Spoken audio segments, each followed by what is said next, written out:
Hi students, welcome in the online classes of DU School. As you know, in the class 8th G Science, we are on the revision of chapter 9th. Today we start by keywords. First one is agriculture. Practice agriculture, practice of cultivating land for growing crops.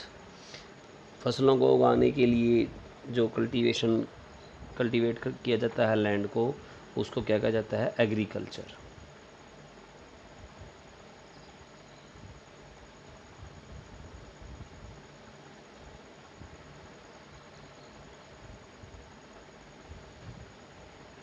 Second is broadcasting, scattering of seed in the field manually. खेत में या field में बीजों को scatter करना, फैलाना, बोना, वो सारा का सारा क्या कहलाता है? Broadcasting. Combine, a farm machine used for harvesting and threshing.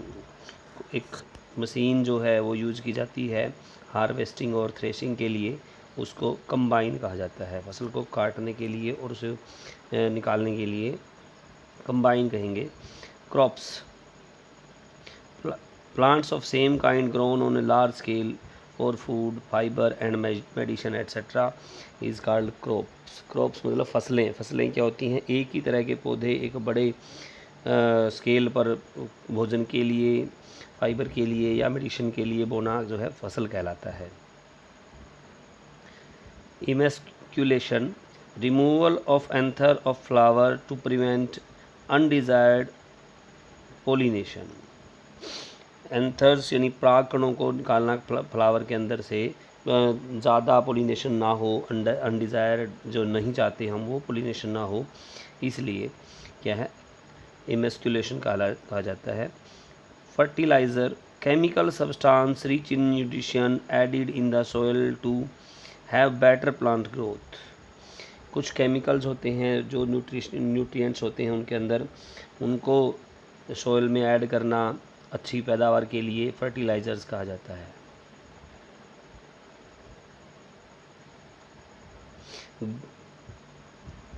Granary, room और store house mean to store threshed grains. जो थ्रेसिंग के बाद हमारे ग्रेन्स यानी भी दाने मिलेंगे हमें, उसको स्टोर किसी स्टोर हाउस में या रूम में स्टोर करना ग्रेनरी कहा जाता है. Harvesting, cutting and gathering of crops after maturation. पूरी तरह से फसल जब पक कर तैयार हो जाए उसको काटना और इकट्ठी करना जो है हार्वेस्टिंग कहलाता है. Hybridisation, the process of crossing two genetically different individuals to obtain new individual hybrid exhibiting desirable characteristics. वो प्रोसेस जिसमें दो अच्छे तरह के इंडिविजुअल अलग अलग चीज़ों को, फसलों को या बीजों को मिलाकर एक अकेला हाइब्रिड बनाया जाता है जिसकी कि डिज़ायरेबल करैक्टरिस्टिक्स हों, जो हम चाहें वो ऐसी उसकी करैक्टरिस्टिक्स हों, तो उसको हाइब्रिडाइजेशन कहा जाता है. Next, irrigation, supplying water to the plant in a field. खेत में किसी पौधे को पानी देना जो है वो इरिगेशन कहलाता है. Kharif crops, monsoon crops growing during the month from June to October. Monsoon में जो फसलें बोई जाती हैं वो जून से लेकर अक्टूबर जो उनका टाइम होता है उनको खरीफ फसल कहा जाता है.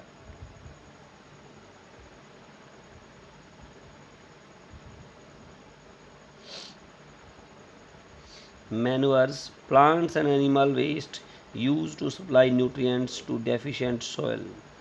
मैन्यूअर्स जो प्लांट्स का या एनिमल्स का वेस्ट होता है, जिसे गोबर की खाद भी आप कह सकते हैं, वो न्यूट्रिएंट्स उसमें अच्छी मात्रा में होते हैं, वो फसल के अंदर न्यूट्रिएंट्स की कमी को पूरे करने के लिए डाला जाता है, उनको मैन्यूअर्स बोला जाता है. Ploughing, losing and turning of soil. मिट्टी को पोला बनाना यानी कि उसको खुदाई करना एक तरह से और हल के साथ जोतना जो है प्लोइंग कहलाता है. Rabi crops, winter crops growing during the month from November to April. नवंबर से अप्रैल तक जो फसलें ग्रो की जाती हैं विंटर्स के अंदर, रबी क्रॉप्स कहा जाता है उनको। Silo, a tall tower like structure meant to store grains. एक टावर लाइक स्ट्रक्चर होती है जिसमें ग्रेन्स को इकट्ठा किया जाता है, उसको बोला जाता है silo. Threshing, separation of grain from the harvested crop, जो हार्वेस्टेड क्रॉप है उसको उसमें से ग्रेन्स को सेपरेट करना थ्रेसिंग कहलाता है।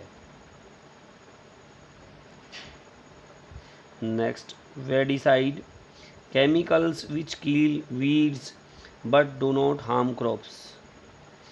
वो केमिकल्स जो कीटों को या बीमारियों को ख़त्म कर देते हैं लेकिन फसल को नुकसान नहीं पहुंचाते, वेडिसाइड कहा जाता है उसको।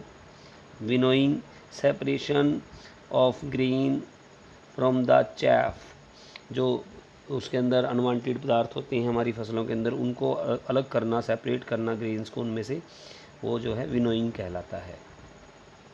आज हमने यहीं तक रिवाइज़ करना है, आप इसको सीरियसली लर्न करेंगे। Okay, thank you so much.